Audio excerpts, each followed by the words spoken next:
Relative pronoun का ये दूसरा वीडियो है।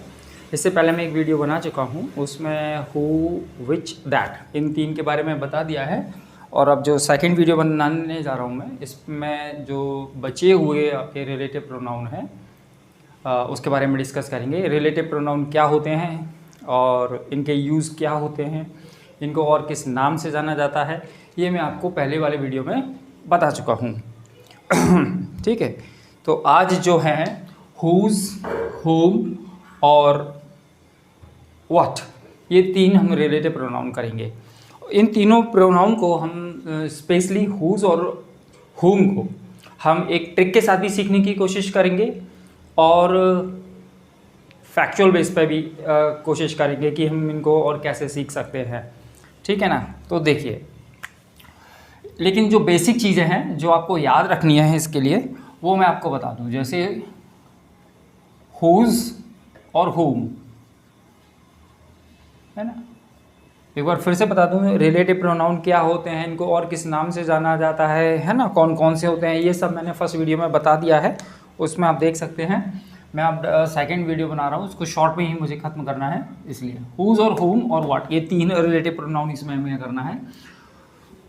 इनको ऐसे समझ लेते हैं। हुज, इसका यूज़ हम करते हैं लिविंग थिंग के लिए, लिविंग थिंग यानी कि सजीव वस्तु के लिए, और एनिमल के लिए, एनिमल्स के लिए, और नॉन लिविंग थिंग्स के लिए, नॉन लिविंग थिंग्स। ठीक है ना, शॉर्ट में लिख दिया है मैंने, non living things, living things, animals, non living things. Living things में आपके पर्सन आ जाएंगे, याद रखिएगा। और हुम का यूज़ करते हैं हम सिर्फ और सिर्फ पर्सन के साथ, मैं वर्ड ही लिख रहा हूँ यहाँ पर, पर्सन। लिविंग थिंग का यूज़ हम सिर्फ और सिर्फ पर्सन के साथ यूज़ करेंगे। ठीक है, कभी कभी एग्जाम में सीधा सीधा दिया जाता है, हुम के बाद अगर एनिमल है या हुम के बाद नॉन लिविंग थिंग है, तो आपका एरर वाला पोर्शन वही हो जाएगा। ठीक है, क्योंकि हुम का यूज़ हमेशा पर्सन के लिए होता है। एक बात, ठीक है, ये चीज़ एक कॉमन सी बात हुई। सेकेंड बात, अब इसको हम एक ट्रिक के साथ सीखने की कोशिश करते हैं। ठीक है, हुज और हुम ये हैं, इनके बाद हमेशा एक सब्जेक्ट आएगा। सब्जेक्ट या नाउन प्रोनाउन लिख लें हम तो ज़्यादा बेहतर है ना। या तो नाउन आएगा या प्रोनाउन आएगा, इसके साथ भी वही होगा, एक नाउन आएगा या प्रोनाउन आएगा, और इनके ठीक पहले एक नाउन या प्रोनाउन आएगा, दोनों के, नाउन या प्रोनाउन। ठीक है, ये नाउन या प्रोनाउन याद रखिए। एक बार मैं फिर से बता दूं, मैं इसको ट्रिक को बताने की कोशिश कर रहा हूँ, ट्रिक से बनाने की, लेकिन ये ट्रिक हमेशा काम नहीं करती है बच्चों, है ना। और किस केस में काम नहीं करती है मैं आपको वो भी बता देता हूँ। पहले इसको समझ लीजिए, जो बेसिक आपके हुज और हुम वाले हैं उसमें ये किस तरह से काम करती है। हुज के पहले एक सब्जेक्ट दिया होगा, सब्जेक्ट कह लें या नाउन प्रोनाउन, क्योंकि सब्जेक्ट ऑब्जेक्ट नाउन प्रोनाउन होते हैं। हुज और हुम दोनों के पहले और दोनों के बाद या एक नाउन या प्रोनाउन होगा। ठीक है, ये अलग मैटर है कि इधर नाउन है, इधर प्रोनाउन है, इधर प्रोनाउन है, इधर नाउन है, या दोनों साइड नाउन है या दोनों साइड प्रोनाउन है, वो अलग मैटर है, लेकिन होगा इनमें से ही कोई। ठीक है, तो सीधी बात है, जब हुज के पहले जो नाउन या प्रोनाउन दिया हुआ है, याद रखिए कि मैं एक और बात बता दूं, रिलेटिव प्रोनाउन का यूज़ केवल नाउन के लिए नहीं होता है, उसका एंटीसीडेंट प्रोनाउन भी हो सकता है ना।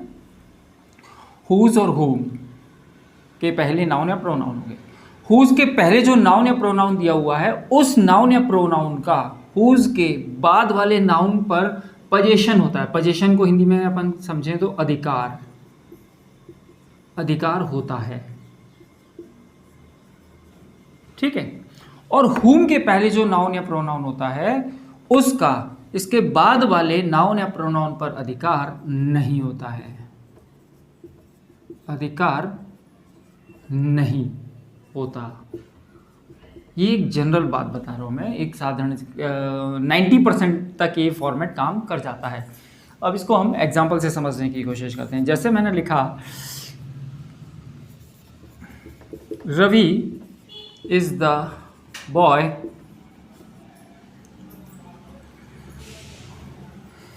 boy father is a doctor. Ravi is the boy, Ravi वही लड़का है whose father। अब देखिए यहाँ पे जैसे मैंने whose लगाया, whose क्या शो करता है, whose का मतलब होता है अधिकार, यानी इस नाउन या प्रोनाउन का इस नाउन प्रोनाउन पर अधिकार, यानी कि ये रहा इसका नाउन, ठीक है। अब चूंकि पर्टिकुलर इसलिए द लगा हुआ है, इसका इस नाउन पर अधिकार है। हाँ, लड़के का भाई अपने पिता पर अधिकार होगा, बिल्कुल अधिकार होगा, ठीक है।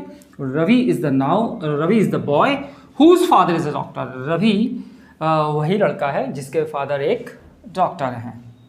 एक और देखिए, I teach him whose sister has become an IAS officer.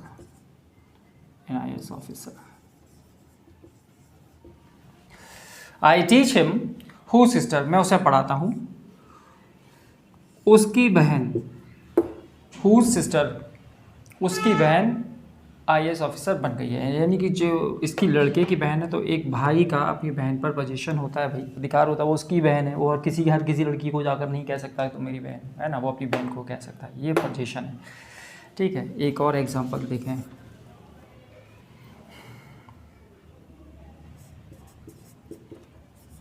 He is a vagabond boy. He is a vagabond boy.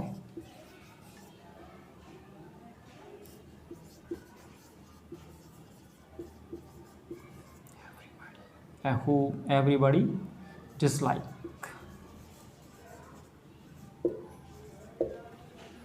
अब ये देखिए, ये प्रोनाउन है, ये नाउन है, ये देखिए आ गई ना बात, वो नाउन प्रोनाउन, ये नाउन है, ये प्रोनाउन, ठीक है भाई। अब इस बॉय का एवरीबॉडी पे, यानी इस लड़के का हर किसी पर अधिकार होगा क्या? नहीं होगा, है ना। अधिकार नहीं होता है तो उस कंडीशन में हम whom का यूज़ करते हैं, whom। He is vagabond boy, वह एक आवारा लड़का है, whom everybody dislike, जिसकी मतलब हर कोई बुराई करता है, डिसलाइक मतलब कोई पसंद नहीं करता है, ठीक है। ये तो हो गई आपके एक शॉर्ट ट्रिक से बनाने की कोशिश की है मैंने, याद रखिए ये हमेशा काम नहीं करती है। एक बार मैं फिर से कह रहा हूँ, ये हमेशा काम नहीं करती है, सच्चाई यही है, ये हमेशा काम नहीं करती है। और ट्रिक व्रिक इंग्लिश में कुछ होती ही नहीं है। ये तो कुछ बच्चे हैं जो ज़बरदस्ती हिंदी मीडियम के जो होते हैं और जिनके थोड़े कंसेप्ट क्लियर नहीं हो पाते, वो नहीं समझ पाते हैं, ठीक है। अब इसको अपन दूसरे तरीके से समझने की कोशिश करते हैं। एक तरीका तो हमारा ये हो गया, इस तरह से कर सकते हैं, है ना।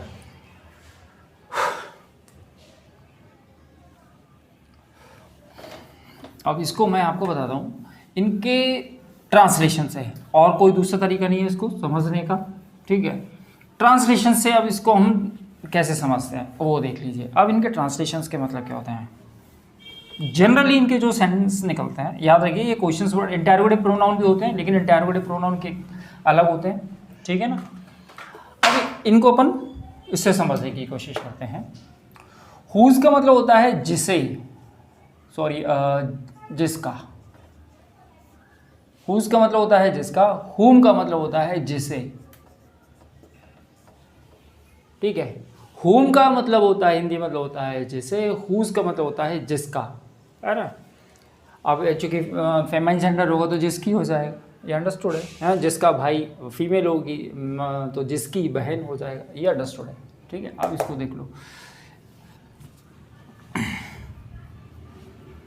इसके एग्जाम्पल को समझें अब हम।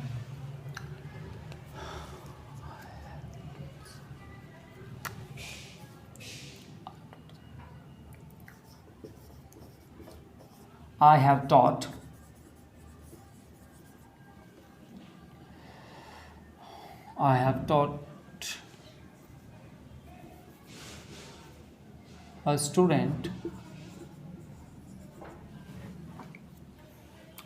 a student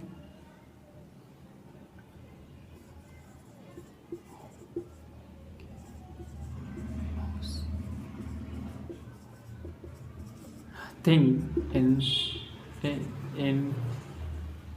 science. I have taught a student who knows nothing in science. अब आप इसको देख लीजिए, अब यहाँ पर ये हु आ रहा है।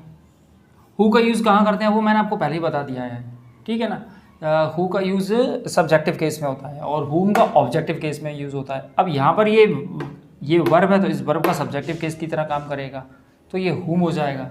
ओ सॉरी, हुम नहीं, हु होगा, हु लिखा हुआ है, हु का यूज़ हो जाएगा, ठीक। अब हुज जिसका, हुम जिसे, इसका हिंदी सेंटेंस से ट्रांसलेशंस करके आंसर कैसे निकालते हैं वो सीधा सीधा होता है। जब आपको सेंटेंस दिया होगा तो आपको देखना है वहाँ पर हुम का मतलब जिसे निकल रहा है या जिसका निकल रहा है, उस सेंस में आपको केवल ट्रांसलेशन से ही इसका आंसर निकलता है बच्चों, और कोई दूसरा तरीका नहीं होता है, ठीक है।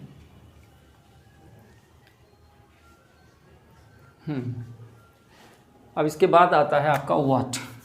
अभी मैं इन तीनों की एक्सरसाइज एक साथ करा दूंगा, ठीक है ना। इन तीनों के कुछ क्वेश्चंस अपन एक साथ अभी ले लेंगे। चलिए, व्हाट। व्हाट का मतलब होता है जो या जो कुछ। इसका हिंदी मतलब ये होता है जो या जो कुछ, ठीक है। एक बार फिर से बता दूं, व्हाट भी एक रिलेटिव प्रोनाउन होता है और इंटररोगेटिव प्रोनाउन भी होता है। मैंने स्टार्टिंग में बताया था दैट को छोड़कर सभी रिलेटिव प्रोनाउन आपका इंटररोगेटिव प्रोनाउन का भी काम करते हैं, ठीक है ना।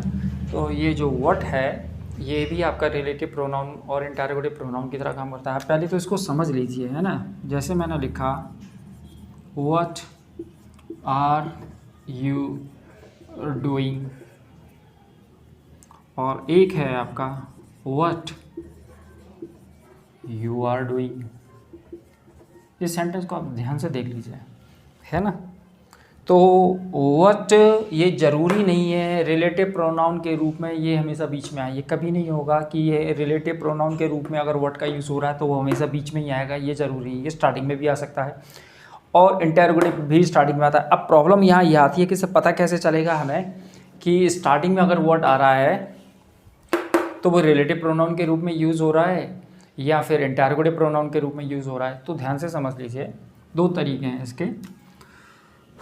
व्हाट आर यू डूइंग, अगर ये क्वेश्चंस वर्ड के रूप में यूज़ हो रहा होगा तो इसके बाद हेल्पिंग वर्ब होगी और लास्ट में एक क्वेश्चन मार्क होगा, व्हाट आर यू डूइंग, ठीक है। और अगर ये रिलेटिव प्रोनाउन के रूप में यूज़ हो रहा होगा, क्वेश्चन वर्ड के रूप में यूज़ हो रहा होगा तो ये हो गया, क्वेश्चन मार्क हो गई होगा। और रिलेटिव प्रोनाउन के रूप में यूज़ हो रहा होगा तो व्हाट के बाद हेल्पिंग वर्ब आ सकती है, याद रखिए आ सकती है, लेकिन क्वेश्चन मार्क कभी नहीं आएगा, ये तय है, ठीक है। तो सबसे बड़ी पहचान ये है, क्वेश्चन मार्क से आपको देखना होता है। और व्हाट का अगर मतलब क्वेश्चंस वर्ड होगा तो इसका मतलब वही होगा, क्या, व्हाट आर यू डूइंग, आप क्या कर रहे हो, ठीक है। और यहाँ पर व्हाट का रिलेटिव प्रोनाउन के रूप में अगर व्हाट यूज़ हो रहा होगा तो उसका मतलब होगा जो या जो कुछ, वो सेंटेंस के ट्रांसलेशन पर डिपेंड करता है भाई, ठीक है। जैसे मैं इसको एग्जांपल से समझाऊंगा आपको, इसी को ले लेते हैं अपन। जैसे मैंने लिखा व्हाट यू आर डूइंग, याद रखिए ये सबॉर्डिनेट क्लॉज का, व्हाट वाली जो क्लॉज होती है वो सबॉर्डिनेट क्लॉज का पूरा सब्जेक्ट बनकर काम करती है। ये सबॉर्डिनेट क्लॉज का पूरा सब्जेक्ट की तरह काम करेगा। What you are doing is not good, ये देखिए इस तरह से, what you are doing, what का मतलब जो कुछ आप कर रहे हैं इज़ नॉट गुड, है ना। ये इसकी वर्ब हो गई, इस वर्ब का सब्जेक्ट ये हो गया। अब ये पूरा का पूरा जो सबॉर्डिनेट क्लॉज का सब्जेक्ट की तरह से काम कर रहा है, ठीक है। ये एक कंप्लीट, अब जाकर एक कंप्लीट क्लॉज हुई, ये पूरा का पूरा सब्जेक्ट की तरह से काम करेगा। इसको हम इंट्रोडक्टरी इट के साथ भी लिख सकते हैं इस चीज़ को। देखो मैंने स्टार्टिंग में बताया कि व्हाट ये ज़रूरी नहीं है स्टार्टिंग में भी आए, व्हाट ही एक ऐसा रिलेटिव प्रोनाउन है जो सेंटेंस के स्टार्टिंग में भी आ सकता है और सेंटेंस के बीच में भी आ सकता है। ये सेंटेंस के स्टार्टिंग में आया। एक और एग्जांपल बता देता हूँ मैं आपको, जैसे व्हाट आई से इज करेक्ट, व्हाट आई से, जो कुछ मैं कहता हूँ इज करेक्ट, वह सच है, ठीक है। अब इस वाले सेंटेंस को अपन कुछ इस तरह से भी लिख सकते हैं, it is correct what I से। इसको हम इंट्रोडक्टरी इट के साथ भी लिख सकते हैं, लेकिन ये पूरा का पूरा चूँकि एक सब्जेक्ट की तरह से काम करता है ना, ठीक है, व्हाट आई से, इस वाली क्लॉज में ये पूरा का सेंटेंस सब्जेक्ट की तरह काम कर रहा है, तो ये इस तरह से यूज़ होगा। और अगर आप इसको इंट्रोडक्टरी लेकर जाएंगे तो फिर ये इस तरह से काम करेगा, इट इज़ करेक्ट, इस तरह से लिखना पड़ेगा, ठीक है। एक बार फिर से समझ लीजिए, अगर वर्ड का यूज़ सबऑर्डिनेट क्लॉज में यूज़ कर रहे हैं तो वो सब्जेक्ट की तरह से काम करेगा, पूरा का पूरा वर्ड, ठीक है। और अगर आप उसे इंट्रोडक्टरी इट के साथ लिख रहे हैं तो वो आपका सब्जेक्ट की तरह से काम नहीं करेगा, क्योंकि ये इट इसमें सब्जेक्ट की तरह से काम कर रहा है। अभी इसमें फिर काम करेगा आपका नाउन फ्रेज का, ठीक है समझ में जो मैंने बताया। तो हुज़, हुम और व्हाट, ये तीनों मैंने बताने की कोशिश की है, आप देख लीजिए, है ना। इस वीडियो को मैं ज़्यादा लंबी नहीं रखना चाहता हूँ। और अब एक रिलेटिव प्रोनाउन की मैं पूरी प्रैक्टिस शीट आपको दूंगा, यहीं पे सॉल्व करेंगे हम कुछ क्वेश्चंस, और जिसके जो डाउट्स हैं वो मुझे बता सकता है। हु हो गया, विच, सॉरी हुज़, हुम, व्हाट, तीनों हो गए ना, ठीक है। चलिए बच्चों, आज के लिए काफ़ी है, थैंक यू।